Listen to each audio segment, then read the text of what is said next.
quotidien ici, vous avez l'ensemble des gens de la foncière du Montou. Vous avez aussi tous les assistants maîtrise d'ouvrage de l'Olympique Lyonnais, donc des bureaux d'ingénierie. Vous avez les architectes qui aujourd'hui travaillent au quotidien avec nous. Il faut savoir qu'ils sont plus de 35 architectes aujourd'hui à travailler sur le projet depuis plus de 2 ans et demi. 4 à 5 architectes qui sont positionnés en France et la grande partie qui est positionnée à Londres. On est un des leaders dans la construction du stade. On en a construit environ 1000 dans le monde entier. Donc variant du tennis, que ce soit Wimbledon, Flushing Meadows, au football où on a fait le stade de Arsenal à Londres, on a fait Wembley, le stade anglais, on a fait le Soccer City à Johannesburg dans lequel il y avait la finale de la Coupe du Monde. Le fait de travailler à Lyon et à Londres ne change pas grand-chose vu qu'on a un système informatique. Le réseau nous permet d'accéder à tous nos fichiers. Donc on a des fichiers avec tous nos plans. Si le plan n'est pas ouvert à Londres, la personne peut le modifier ici.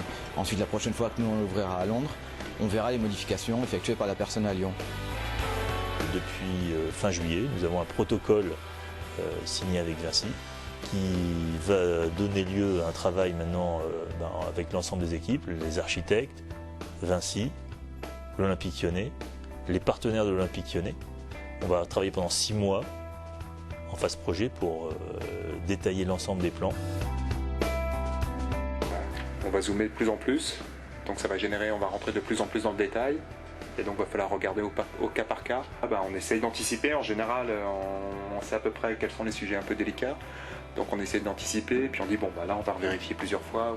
On fait appel à la synthèse en 3D, maintenant de plus en plus on travaille avec l'ordinateur. Donc il y a des bureaux d'études, des nouveaux venus, qui n'existaient pas avant sur les chantiers, qui sont tout ce qui est imagerie et 3D, donc on fait de la synthèse en 3D. Donc on modélise tout en 3D. Et là, en plus des plans, on rentre et on regarde, et donc tout se fait par écran. Par exemple, sur les loges, est-ce qu'il faut faire des loges de 12, de 18 places, de 24 places, combien de mètres carrés?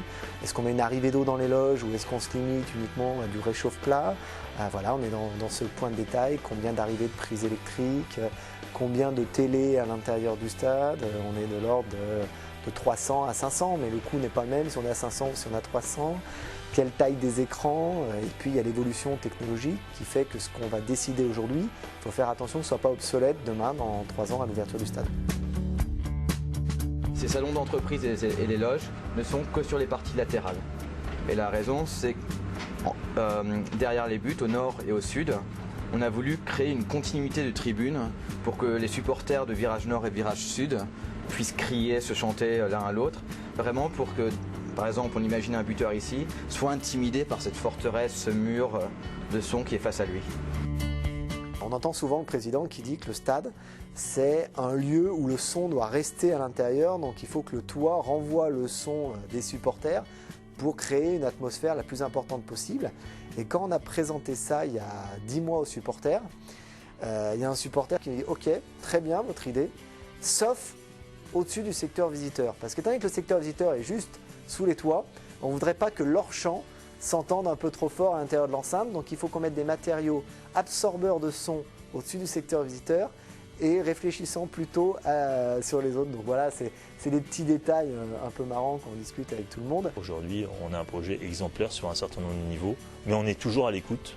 Et c'est pour ça que de 14 juin au 18 juillet, il y a eu 9 enquêtes publiques. C'est vraiment un moment privilégié pour la démocratie, ces enquêtes publiques, parce que ça permet d'écouter, de prendre en compte un certain nombre de points pour encore améliorer son projet.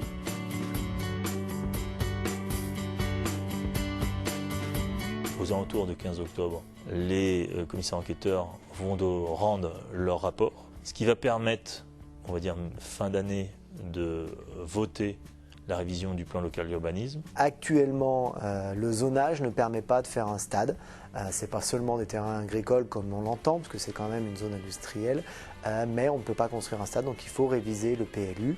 Et une fois que le vote du PLU est fait, le maire de Dessines pourra ensuite procéder à la signature, à la délivrance du permis de construire.